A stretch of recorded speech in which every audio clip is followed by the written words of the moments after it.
क्या आपने कभी सोचा है कि महाभारत के महायुद्ध में सबसे शक्तिशाली योद्धा कौन था? अर्जुन, कर्ण या भीष्म पितामह? नहीं, उस युद्ध में एक ऐसा भी योद्धा था जिसके मात्र 3 बाण ही पूरी कौरव और पांडव सेना का विनाश करने के लिए पर्याप्त थे। एक ऐसा वीर जिसकी शक्ति के सामने स्वयं भगवान कृष्ण को भी लीला रचनी पड़ी। क्या होगा अगर मैं आपसे कहूँ कि उस योद्धा को युद्ध लड़ने से पहले ही रोक दिया गया? क्यों?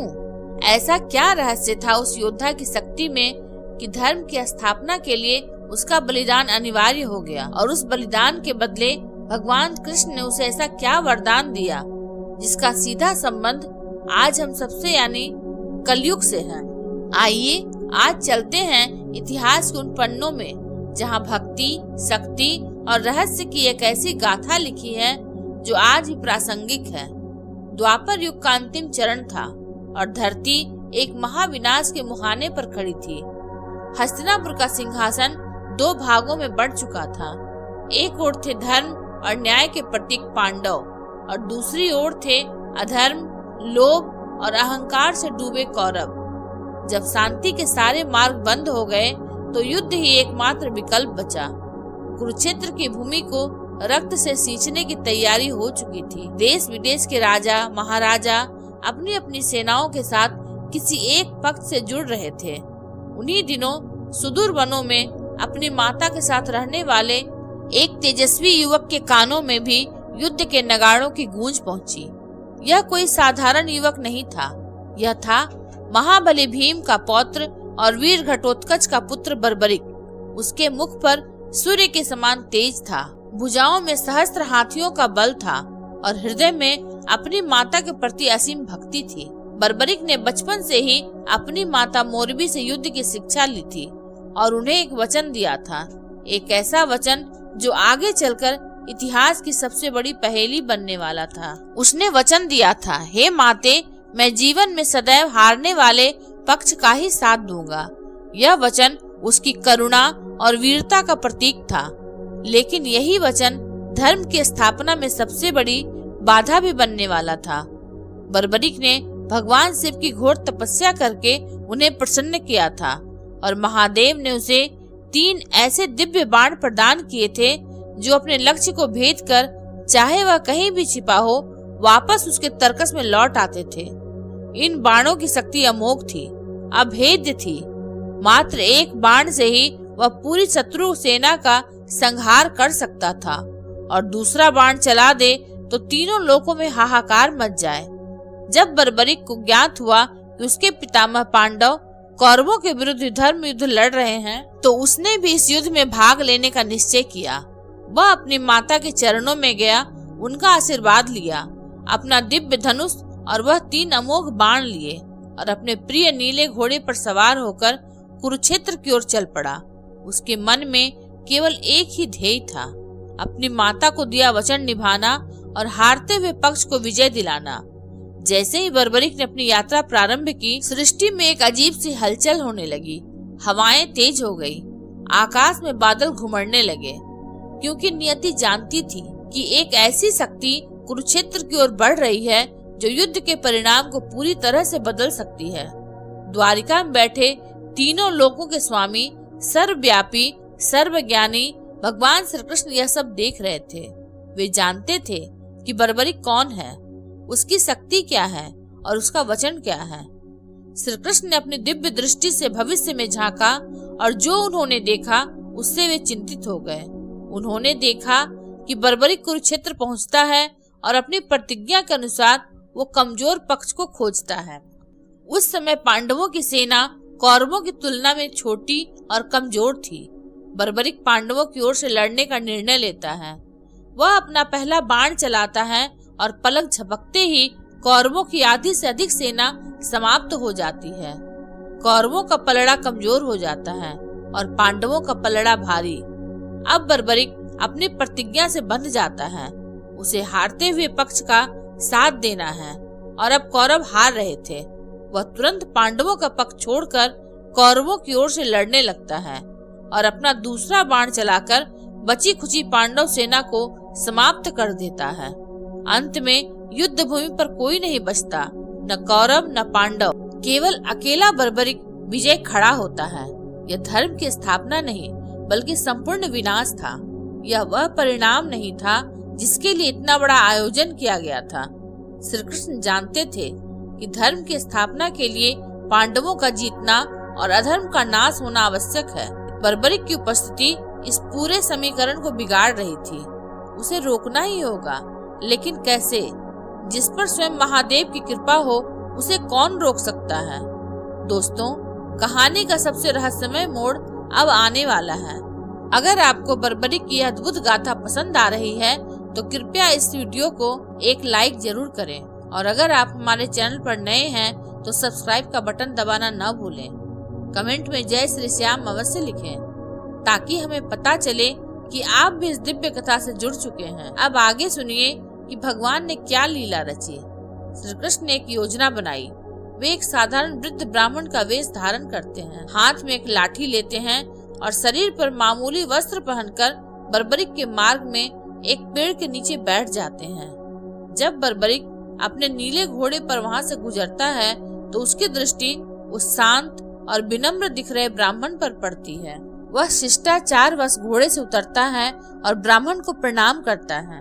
ब्राह्मण रूपी श्री कृष्ण मुस्कुराते हुए पूछते हैं, हे वीर युवक, तुम कौन हो और इतनी तेज गति से कहाँ जा रहे हो? तुम्हारे मुख का तेज तो किसी राजकुमार जैसा है, लेकिन तुम्हारे कंधे पर यह केवल 3 बाण। क्या तुम इन 3 बाणों से इतना बड़ा महाभारत का युद्ध लड़ने जा रहे हो? उनके स्वर में एक हल्का सा उपहास था, एक चुनौती थी। बर्बरिक ने बड़ी विनम्रता से उत्तर दिया, हे ब्राह्मण देव, मेरा नाम बर्बरिक है और आप इन 3 बाणों को साधारण समझने की भूल न करें। इनमें से मात्र एक ही बाण संपूर्ण शत्रु सेना का नाश करने के लिए पर्याप्त है। मुझे दूसरे बाण का प्रयोग करने की आवश्यकता ही नहीं पड़ेगी। ब्राह्मण रूपी कृष्ण हंस पड़े, मुझे तुम्हारी बातों पर विश्वास नहीं होता। यदि तुम्हारी शक्ति में इतना ही दम है तो मुझे इसका प्रमाण दिखाओ। क्या तुम इस सामने खड़े पीपल के पेड़ के सारे पत्तों को एक ही बाण से भेद सकते हो? बर्बरिक ने मुस्कुराकर चुनौती स्वीकार कर ली। वो जानता था कि उसकी शक्ति क्या है। उसने कहा, अवश्य ब्राह्मण देव, आप बस देखते जाइए। जैसे ही बर्बरिक ने अपने तरकस से वह दिव्य बाण निकाला और धनुष पर चढ़ाया, श्री कृष्ण ने चुपके से एक पीपल का पत्ता तोड़कर अपने पैर के नीचे दबा लिया। वे देखना चाहते थे कि यह बाण अपने लक्ष्य को खोजने में कितना समर्थ है। बर्बरिक ने आंखें बंद की, मंत्रों का उच्चारण किया और बाण को छोड़ दिया। बाण एक अविश्वसनीय गति से निकला और एक एक करके पेड़ के हर एक पत्ते को भेदता चला गया। ऐसा लग रहा था मानो बाण की हर पत्ते से कोई निजी दुश्मनी हो। उसने पेड़ पर लगे, जमीन पर गिरे और हवा में उड़ रहे सभी पत्तों को छेद कर दिया। अपना कार्य पूरा करने के बाद वो बाण वापस तरकस में नहीं लौटा, बल्कि वह सीधे ब्राह्मण रूपी श्री कृष्ण के पैर के पास आकर चक्कर काटने लगा। बर्बरिक यह देखकर चौंक गया। वह समझ गया कि कोई पत्ता छूट गया है। उसने ब्राह्मण से कहा, हे ब्राह्मण श्रेष्ठ, कृपा करके अपना पैर हटाइए। लगता है कोई पत्ता आपके पैर के नीचे दबा है और यह बाण उसे भेदे बिना मेरे तरकस में वापस नहीं जाएगा। यदि आपने पैर नहीं हटाया तो यह आपके पैर को भेदता हुआ उस पत्ते तक पहुंच जाएगा। यह सुनते ही ब्राह्मण के वेश में खड़े श्री कृष्ण मुस्कुरा दिए। उनकी मुस्कान में पूरे ब्रह्मांड का रहस्य छिपा था। बर्बरिक समझ गया कि यह कोई साधारण ब्राह्मण नहीं है, जो उसकी शक्ति के रहस्य को जानता है और जो उसके बाण के मार्ग में बाधा बनकर भी अविचलित खड़ा है। वह कोई दिव्य पुरुष ही हो सकता है। उसने हाथ जोड़कर पूछा, हे देव, आप जो भी हैं, कृपया अपने वास्तविक स्वरूप में आइए। एक साधारण ब्राह्मण में इतनी क्षमता नहीं हो सकती। बर्बरिक की प्रार्थना सुनकर वह वृद्ध ब्राह्मण धीरे धीरे अपने वास्तविक स्वरूप में आने लगा। उसके चारों ओर एक दिव्य प्रकाश फैल गया और उसके स्थान पर अब मुरली मनोहर पीताम्बरधारी सुदर्शन चक्र धारण करने वाले स्वयं भगवान वासुदेव श्री कृष्ण थे। उन्हें अपने सामने देखकर बर्बरिक की आंखें खुली की खुली रह गई। वो अवाक रह गया। जिस भगवान के दर्शन के लिए ऋषि मुनि युगों तक तपस्या करते हैं, वे स्वयं उसके सामने खड़े थे। वह तुरंत उनके चरणों में गिर पड़ा। श्री कृष्ण ने उसे उठाया और कहा, उठो वीर बर्बरिक, मैं तुम्हारी शक्ति और तुम्हारी विनम्रता दोनों से ही प्रसन्न हुआ। तुमने यह सिद्ध कर दिया, इस युद्ध में तुमसे बड़ा कोई और योद्धा नहीं है। बर्बरिक की आंखों में आंसू थे, लेकिन उसका हृदय यह जानने के लिए व्याकुल था कि भगवान ने उसे इस तरह क्यों रोका। उसने हाथ जोड़कर पूछा, हे प्रभु, यदि आप मेरी शक्ति से प्रसन्न हैं, तो आपने यह लीला क्यों रची? मुझे युद्ध में जाने से क्यों रोका? श्री कृष्ण के मुख पर एक गंभीर भाव आ गया। उन्होंने जो रहस्य खोला वो बर्बरिक के पैरों तले जमीन खिसकाने वाला था। एक ऐसा रहस्य जो द्वापर से लेकर कलयुग तक के भाग्य को निर्धारित करने वाला था। भगवान कृष्ण ने बर्बरिक से क्या कहा? उन्होंने बर्बरिक से ऐसा क्या मांग लिया कि इतिहास में उसका नाम अमर हो गया? और उस मांग का कलयुग से क्या संबंध है? यह जानने के लिए आपको हमारी इस कहानी को पूरा देखना होगा। हम आपको विश्वास दिलाते हैं, आगे की कहानी आपके रोंगटे खड़े कर देगी और आपकी आंखों में आंसू ला देगी। यह जानने के लिए कि कैसे एक योद्धा कलयुग का सबसे बड़ा सहारा बना। हमारे साथ बने रहें। इस कहानी को अपने परिवार और दोस्तों के साथ साझा करना न भूलें, ताकि वे भी इस अद्भुत कथा का आनंद ले सकें। अभी तक हमने देखा कि वीर बर्बरिक के सामने कोई साधारण ब्राह्मण नहीं, बल्कि स्वयं तीनों लोकों के स्वामी भगवान श्री कृष्ण अपने विराट स्वरूप में प्रकट हो चुके थे। बर्बरिक, जो अपनी शक्ति के अभिमान में नहीं बल्कि अपनी शक्ति के विश्वास में जी रहा था, वो अपने आराध्य को अपने सामने देखकर अवाक था, निशब्द था। उसकी आंखों से अविरल अश्रुधारा बह रही थी। आज उसकी यात्रा सफल हो गई थी, उसका जीवन धन्य हो गया था। लेकिन उसके मन में अब भी वही प्रश्न था, क्यों? प्रभु ने मुझे क्यों रोका? क्या भगवान कृष्ण सच में उसकी परीक्षा ले रहे थे, या इसके पीछे कोई ऐसा गहरा रहस्य था जो धर्म की स्थापना के लिए अनिवार्य था? और बर्बरिक से भगवान ऐसा क्या मांगने वाले थे जिसे सुनकर न सिर्फ बर्बरिक बल्कि आने वाली हर पीढ़ी का हृदय कांप जाएगा? आइए इस दिव्य रहस्य की अगली परत को खोलते हैं। भगवान श्री कृष्ण ने बर्बरिक को अपने चरणों से उठाया और उनके चेहरे पर एक साथ करुणा, गौरव और एक अनकही पीड़ा के भाव थे। उन्होंने कहा, हे वीर शिरोमणि बर्बरिक, मैं तुम्हारी शक्ति, तुम्हारी भक्ति और तुम्हारी विनम्रता तीनों से ही परम प्रसन्न हूँ। इसमें कोई संदेह नहीं कि तुम इस युग के सबसे महान और अजेय योद्धा हो। तुम्हारे तरकस में रखे यह 3 बाण काल के समान हैं, जो एक बार छूट जाए तो सृष्टि का विनाश करके ही लौटे। बर्बरिक ने हाथ जोड़कर कहा, हे नारायण, यह सब तो आपकी ही कृपा है। मैं तो केवल एक निमित्त मात्र हूँ। पर हे प्रभु, मेरे मन की इस दुविधा को शांत कीजिए। यदि आप मुझसे प्रसन्न हैं, तो आपने मुझे कुरुक्षेत्र जाने से क्यों रोका?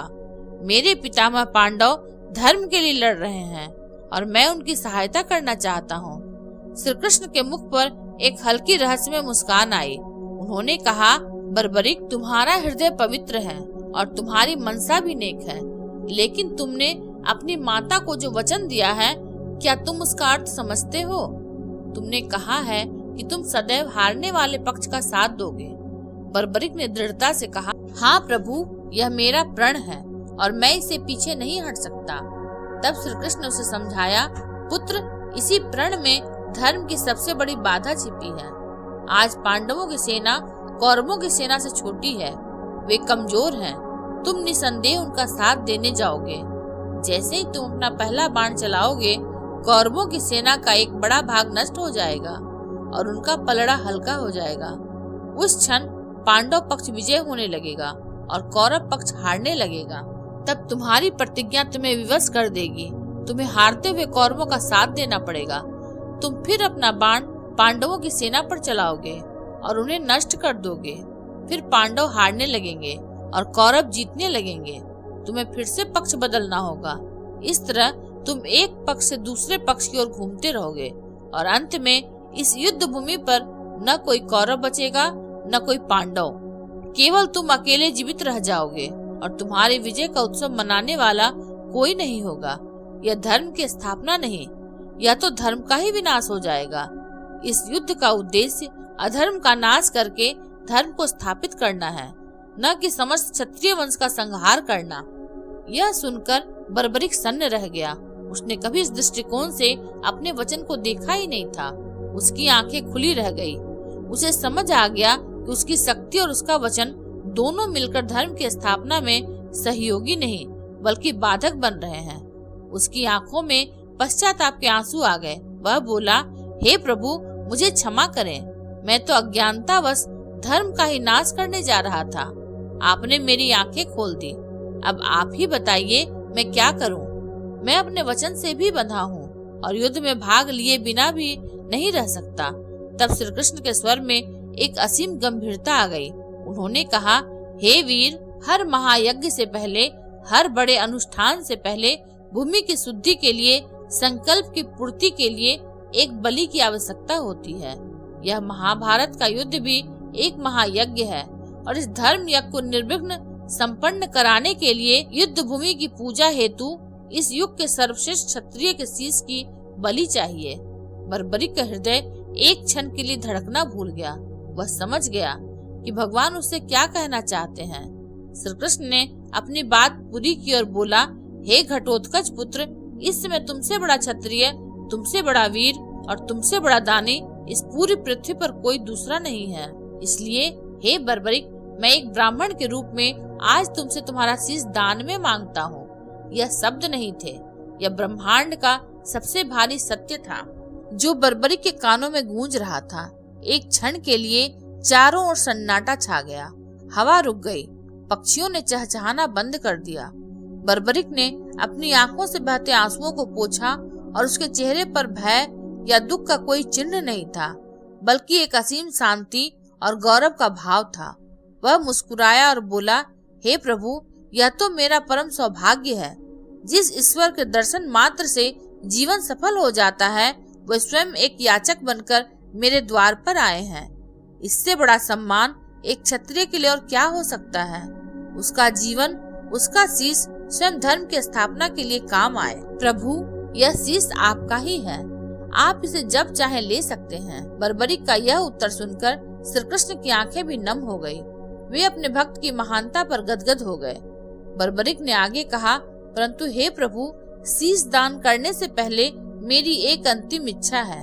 मैंने अपने जीवन में युद्ध कला सीखी है और मेरी प्रबल इच्छा है कि मैं इस महायुद्ध को अपनी आंखों से आरंभ से लेकर अंत तक देखूं। मैं देखना चाहता हूं कि धर्म कैसे जीतता है और अधर्म का पतन कैसे होता है। श्री कृष्ण ने करुणा से भरकर कहा, तथास्तु। बर्बरिक, तुम्हारा शीश कटने के बाद भी जीवित रहेगा और तुम्हारी आंखें यह पूरा युद्ध देखेंगी। तुम्हारा यह बलिदान युगों युगों तक याद रखा जाएगा। मित्रों, एक क्षण के लिए रुकिए और उस महान आत्मा के बारे में सोचिए जो अपनी शक्ति के शिखर पर था, जो चाहता तो पूरी दुनिया को जीत सकता था, लेकिन उसने धर्म के लिए अपने भगवान के एक वचन पर अपना शीश तक दान कर दिया। अगर बर्बरिक के इस सर्वोच्च बलिदान ने आपके हृदय को भी छू लिया है तो इस वीडियो को एक लाइक करके अपना सम्मान प्रकट करें और कमेंट में हारे के सहारे की जय जरूर लिखें। आपकी यह श्रद्धा हमें ऐसी ही दिव्य कहानियां आप तक लाने की प्रेरणा देती है। और हाँ, कहानी अभी खत्म नहीं हुई है। असली रहस्य तो अब खुलने वाला है, इसलिए अंत तक बने रहिएगा। फाल्गुन मास के शुक्ल पक्ष की द्वादशी का वह दिन इतिहास में अमर होने वाला था। बर्बरिक ने पास के सरोवर में स्नान किया, पूजा की और अपने इष्ट देव का ध्यान करके अपनी ही तलवार से एक ही झटके में अपना शीश धड़ से अलग करके भगवान श्री कृष्ण के चरणों में अर्पित कर दिया। वो शीश जब धरती पर गिरा तो देवताओं ने आकाश से पुष्प वर्षा की। श्री कृष्ण ने उस दिव्य शीश को अपने हाथों में उठाया और उसे अमृत से सींच दिया ताकि वह चेतना में रहे। फिर भगवान ने उस शीश को ले जाकर कुरुक्षेत्र के युद्ध मैदान के पास एक सबसे ऊंची पहाड़ी की चोटी पर स्थापित कर दिया। एक ऐसी जगह जहां से संपूर्ण युद्ध भूमि किसी मंच की तरह दिखाई दे रही थी। बर्बरिक की आंखें अब भी खुली थी और उनमें वही तेज था। वो शीश अब एक मूक साक्षी बन चुका था जो इतिहास की सबसे बड़ी गाथा को अपनी आंखों से देखने के लिए तैयार था। उस शीश ने देखा कि कैसे भीष्म पितामह सरसैया पर लेटे, कैसे द्रोणाचार्य का वध हुआ, कैसे कर्ण ने अपने प्राण त्यागे और कैसे अंत में अधर्म का प्रतीक दुर्योधन अपनी जंघा टूटने पर पीड़ा से कराह रहा था। उस शीश ने सब कुछ देखा, लेकिन कहानी यहीं खत्म नहीं होती। यह तो बर्बरी के बलिदान की गाथा थी। अब सुनिए वो रहस्य जिससे कलयुग कांप गया। युद्ध समाप्त हो चुका था, पांडवों की विजय हुई, लेकिन उस विजय की कीमत बहुत बड़ी थी। हर कोई अपनी अपनी वीरता का बखान कर रहा था। तब श्री कृष्ण ने कहा, इस युद्ध का सच्चा साक्षी कौन है? यह निर्णय हम नहीं, बल्कि वह महान आत्मा करेगी जिसने पूरा युद्ध अपनी आंखों से देखा है। सभी पांडव उस पहाड़ी पर गए जहाँ बर्बरी का शीश स्थापित था। उन्होंने शीश को प्रणाम किया और पूछा, हे वीर, आप ही बताइए, इस युद्ध में विजय का श्रेय किसे जाता है? तब उस शीश से आवाज आई, हे पांडवों, मुझे तो पूरे युद्ध में कोई लड़ता हुआ नहीं दिखा। मुझे तो केवल भगवान कृष्ण का सुदर्शन चक्र ही चलता हुआ दिखाई दे रहा था, जो अधर्मियों का संहार कर रहा था, और माँ महाकाली का खप्पर रक्तपान कर रहा था। आप सब तो केवल निमित्त मात्र थे। यह सुनकर पांडवों का अहंकार चूर चूर हो गया। उन्हें समझ आ गया यह विजय उनकी नहीं, बल्कि स्वयं नारायण की थी। इस उत्तर से प्रसन्न होकर भगवान श्री कृष्ण ने बर्बरी के उस शीश को प्रणाम किया और वह वरदान दिया जो इस कहानी का सार है। उन्होंने कहा, हे बर्बरिक, तुमने जो त्याग किया है वह अकल्पनीय है। तुम्हारा यह बलिदान व्यर्थ नहीं जाएगा। द्वापर में तुमने अपना शीश देकर धर्म की रक्षा की है। अब सुनो, कलयुग में तुम मेरे ही नाम से पूजे जाओगे। जब घोर कलयुग आएगा, जब पाप और अधर्म अपने चरम पर होगा, जब लोग निराशा और हताश होकर हर जगह से हार जाएंगे, तब तुम हारे का सहारा बनकर उनकी सहायता करोगे। कलयुग में तुम मेरे श्याम नाम से विख्यात होगे और तुम्हारा यह शीश जहाँ प्रकट होगा वो खाटू नामक धाम बनेगा। जो भी भक्त सच्चे मन से आंखों में आंसू लेकर तुम्हारे द्वार पर आएगा, तुम उसकी हर मनोकामना पूरी करोगे। जैसे तुमने अपना शीश मुझे बिना किसी प्रश्न के दान कर दिया, वैसे ही तुम अपने भक्तों पर अपनी कृपा बिना किसी शर्त के बरसाओगे।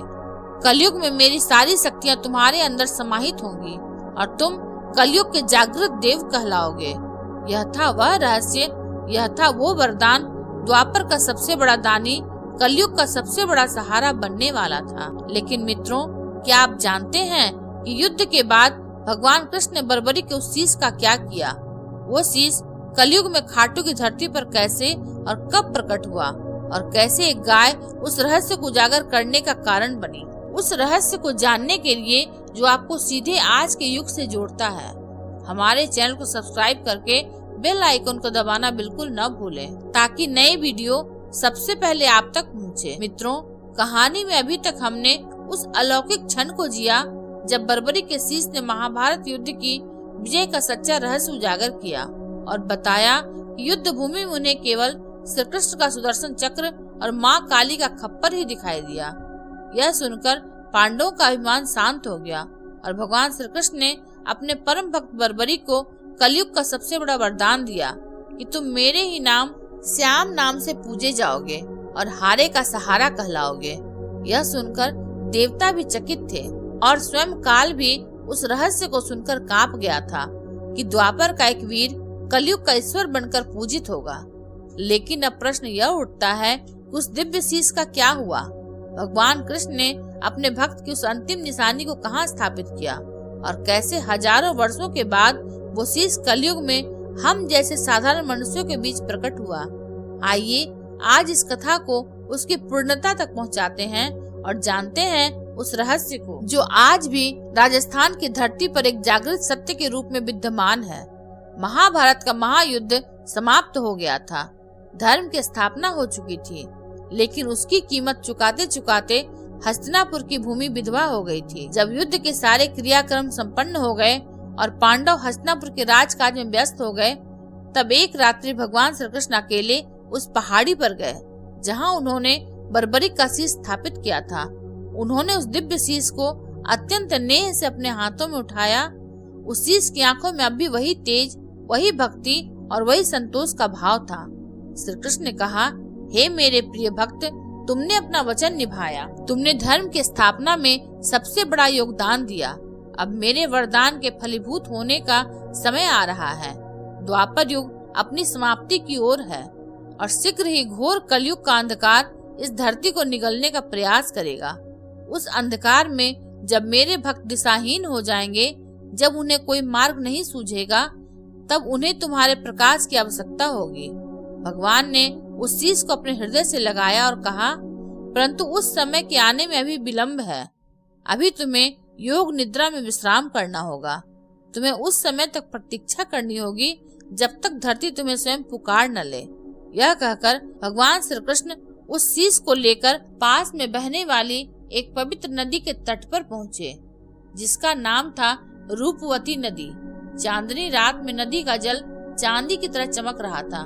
भगवान ने अपने पीताम्बर से उस शीश को पोंछा, उसे प्रणाम करते हुए धीरे धीरे नदी की बहती धारा में प्रवाहित कर दिया। वो शीश किसी साधारण पत्थर की तरह डूबा नहीं, बल्कि एक दिव्य प्रकाश के साथ जल में समाहित हो गया और नदी की लहरों ने उसे ऐसे स्वीकार किया जैसे कोई माँ अपने पुत्र को अपनी गोद में ले रही हो।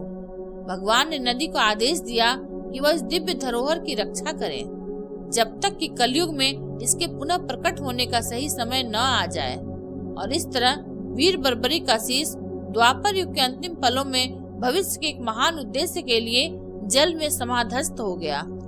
समय का चक्र घूमता रहा। द्वापर युग समाप्त हुआ। भगवान श्री कृष्ण ने अपनी लीला समाप्त की और अपने धाम को लौट गए। धरती पर कलयुग का आगमन हुआ, जैसा कि शास्त्रों में वर्णित था। कलयुग अपने साथ अधर्म, असत्य, लोभ और निराशा का अंधकार लेकर आया। धर्म का क्षय होने लगा, मनुष्य की आयु और पुण्य घटने लगे। लोग केवल अपनी इंद्रियों की तृप्ति में लग गए। चारों ओर हताशा और पीड़ा का साम्राज्य था। हजारों वर्ष बीत गए। रूपवती नदी भी समय के साथ अपना मार्ग बदलती हुई धरती के गर्भ में कहीं विलीन हो गई और अब उसे गर्भवती नदी के नाम से जाना जाने लगा। लोग बर्बरी की कहानी भूल गए, उसके बलिदान को भूल गए और भगवान कृष्ण के उस वरदान को भी भूल गए। धरती पर पाप का भार इतना बढ़ गया था कि अब भक्तों को सचमुच एक सहारे की आवश्यकता थी, एक ऐसे सहारे की जो हर हारे हुए का हाथ थाम सके। और अब भगवान कृष्ण के उस वरदान के सत्य होने का समय आ चुका था। कलयुग के मध्य में राजस्थान के वीर भूमि पर एक छोटा सा गांव था खाटू। यह एक शांत और साधारण सा गांव था। इसी गांव में एक गाय थी जो एक ग्वाले की थी। वो गाय प्रतिदिन चरने के लिए अन्य गायों के साथ जाती थी, लेकिन शाम को जब वह लौटती तो उसके थनों में दूध नहीं होता था। ग्वाला कई दिनों तक यह देखकर परेशान रहा। उसे लगा कि कोई रास्ते में उसकी गाय का दूध दूह लेता है।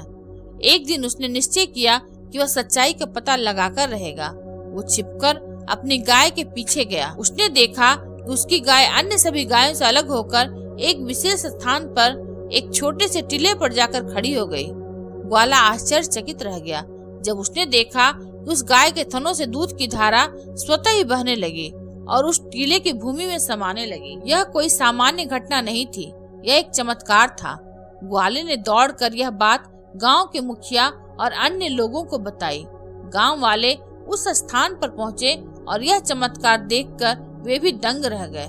यह बात धीरे धीरे पूरे क्षेत्र में फैल गई और उस समय के खाटू के राजा रूप सिंह चौहान के कानों तक भी पहुंची। राजा रूप सिंह एक धर्मपरायण और न्यायप्रिय शासक थे।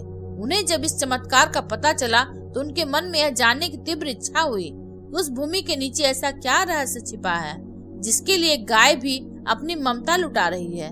उस रात जब राजा रूप सिंह अपनी सैया पर इन्हीं विचारों में खोए थे तो उन्हें एक स्वप्न आया। स्वप्न में एक दिव्य प्रकाश के बीच स्वयं भगवान श्री कृष्ण प्रकट हुए। उन्होंने राजा से कहा, हे राजन, जिस स्थान पर गाय का दूध स्वतः बह रहा है वह कोई साधारण भूमि नहीं है। उस भूमि के नीचे मेरे परम भक्त वीर बर्बरी का शीश दबा हुआ है। मैंने इसे द्वापर युग में कलयुग के कल्याण के लिए सुरक्षित किया था। अब समय आ गया है कि तुम उस शीश को बाहर निकालकर उसे स्थापित करो और उसकी पूजा का विधान आरंभ करो। यह शीश कलयुग में मेरे श्याम स्वरूप में पूजा जाएगा और यह स्थान खाटू श्याम जी के नाम से एक महान तीर्थ बनेगा। जाओ, उस भूमि का खनन करवाओ, मेरे भक्त को उसका सम्मान दो। यह कहकर भगवान अंतर ध्यान हो गए। राजा की नींद टूट गई। उनका शरीर कांप रहा था और आंखों में आश्चर्य और भक्ति के आंसू थे। उन्हें विश्वास हो गया था यह कोई साधारण स्वप्न नहीं बल्कि स्वयं प्रभु का आदेश है। अगली सुबह राजा रूप सिंह अपने मंत्रियों, सैनिकों और गांव वालों के साथ उस चमत्कारी टीले पर पहुंचे। उन्होंने उस भूमि को प्रणाम किया और श्रमिकों को पूरी श्रद्धा और सावधानी के साथ उस स्थान पर खुदाई करने का आदेश दिया। पूरा गांव सांस रोके उस दृश्य को देख रहा था। जैसे जैसे खुदाई गहरी होती गई, लोगों की उत्सुकता बढ़ती गई और फिर वो क्षण आया, फावड़ा एक कठोर चीज से टकराया। श्रमिकों ने सावधानी से मिट्टी हटाई और जो दृश्य सामने आया उसे देखकर सबकी आंखें भक्ति और आश्चर्य से चौंधिया गई। भूमि के गर्भ से पत्थर का बना एक अलौकिक शीश प्रकट हुआ। वो शीश काले पत्थर का था, लेकिन उसके मुख पर एक दिव्य आभा थी। आंखें जीवंत लग रही थी और मुख पर एक शांत करुणामय मुस्कान थी। जिस दिन यह शीश प्रकट हुआ वो देवोठनी एकादशी का पवित्र दिन था। राजा और प्रजा समझ गए कि यह स्वयं भगवान श्याम का ही स्वरूप है। उन्होंने उस शीश को बड़े ही आदर और सत्कार के साथ बाहर निकाला और पूरे विधि विधान के साथ एक भव्य शोभा यात्रा निकालते हुए उसे अपने महल में ले गए। राजा ने उसी स्थान पर जहां शीश प्रकट हुआ था एक भव्य मंदिर का निर्माण आरंभ करवाया। राजा रूप सिंह चौहान और उनकी पत्नी नर्मदा कंवर द्वारा उस मंदिर की नींव रखी गई और उसमें उस दिव्य शीश को स्थापित किया गया। मित्रों, यह वही मंदिर है जिसे आज हम और आप श्री खाटू श्याम जी के मंदिर के नाम से जानते हैं। लेकिन कहानी का एक और रहस्य बाकी है। जब शीश की स्थापना हो गई तो प्रश्न उठा कि शीश की पूजा तो होगी, पर धड़ का क्या? तब यह रहस्य खुला कि बर्बरिक का धड़ राजस्थान के ही रिंगस नामक स्थान के पास गिरा था और आज भी रिंगस में बाबा श्याम के धड़ की पूजा होती है। इसलिए खाटू जाने वाले बहुत से भक्त पहले रिंगस में शीश नवाते हैं। अब इस कहानी का अंतिम और सबसे महत्वपूर्ण भाग जो सीधे आपसे और मुझसे जुड़ा है। भगवान कृष्ण का वह वरदान, तुम हारे का सहारा बनोगे, यह केवल एक वाक्य नहीं, यह कलयुग के हर दुखी, हर निराश, हर पराजित व्यक्ति के लिए एक संजीवनी है। जब बर्बरिक ने अपना शीश दान किया तो वह उस समय के सबसे बड़े दानी बने और जब उन्होंने कलयुग में भक्तों का सहारा बनने का वरदान पाया तो वे सबसे बड़े ईश्वर बन गए। हारे का सहारा का अर्थ केवल युद्ध में हारना नहीं है, इसका अर्थ है जीवन की लड़ाई में हार जाना। जब कोई व्यापारी अपने व्यापार में सब कुछ गंवाकर हार जाता है, जब कोई विद्यार्थी परीक्षा में असफल होकर हार जाता है, जब कोई रोगी अपनी बीमारी से लड़ते लड़ते हार जाता है, जब कोई इंसान रिश्तों की उलझनों में टूटकर हार जाता है, जब किसी को चारों ओर अंधकार ही अंधकार दिखे और आशा की एक किरण भी न मिले, तब उस हारे हुए इंसान का हाथ थामने के लिए जो शक्ति प्रकट होती है उसी का नाम है श्याम। आज भी लाखों लोग अपनी अपनी पीड़ा, अपनी अपनी झोली लेकर खाटू की उस पावन धरती पर जाते हैं। वे बाबा से कुछ मांगने नहीं बल्कि यह बताने जाते हैं कि बाबा मैं हार गया हूँ, अब यह जीवन की गाड़ी आप ही चलाओ। और इतिहास साक्षी है, श्याम बाबा का दरबार साक्षी है कि जो भी उस चौखट पर सच्चे मन और विश्वास के साथ गया वो कभी खाली हाथ नहीं लौटा। बर्बरिक के वे 3 बाण आज भी उनके प्रतीक चिन्ह हैं। वे हमें याद दिलाते हैं कि उनकी शक्ति आज भी उतनी ही है। पहला बाण उन दुष्टों का नाश करता है जो उनके भक्तों को सताते हैं, दूसरा बाण उनके भक्तों की रक्षा करता है और तीसरा बाण जो उन्होंने कभी चलाया नहीं वह शायद उन्होंने हम सबके लिए बचाकर रखा है कि जब भी कोई भक्त उन्हें पुकारेगा तो वे उसकी रक्षा के लिए स्वयं प्रकट हो जाएंगे। तो मित्रों, यह थी कहानी एक वीर योद्धा बर्बरिक की जो अपने एक वचन और एक बलिदान से कलयुग के ईश्वर खाटू नरेश शीश के दानी, लख दातार और हम सबके प्यारे हारे के सहारे बाबा श्याम बन गए। उनकी कहानी हमें सिखाती है कि धर्म के लिए किया गया त्याग कभी व्यर्थ नहीं जाता। यह हमें सिखाती है कि यदि विश्वास सच्चा हो तो पत्थर में भी प्राण आ जाते हैं। और सबसे बढ़कर यह हमें सिखाती है कि चाहे जीवन में कितना भी अंधकार क्यों न हो, हार मत मानो, क्योंकि खाटू में बैठा एक शीश का दानी हर हारे हुए का सहारा बनने के लिए तैयार है। अगर इस दिव्य कथा ने आपके हृदय को छुआ है तो इस कहानी को अपने प्रियजनों के साथ साझा अवश्य करें, ताकि बाबा श्याम का यह संदेश हर उस व्यक्ति तक पहुंचे जिसे आज एक सहारे की आवश्यकता है। कमेंट बॉक्स में प्रेम से लिखिए जय श्री श्याम और अपने जीवन की बागडोर उस हारे के सहारे को सौंप दीजिए। विश्वास मानिए, वो आपको कभी हारने नहीं देगा। बोलो हारे के सहारे की जय, शीश के दानी की जय, श्री खाटू नरेश की जय। अगर आपको यह वीडियो अच्छा लगा हो तो इसे लाइक, शेयर और सब्सक्राइब अवश्य करें। धन्यवाद।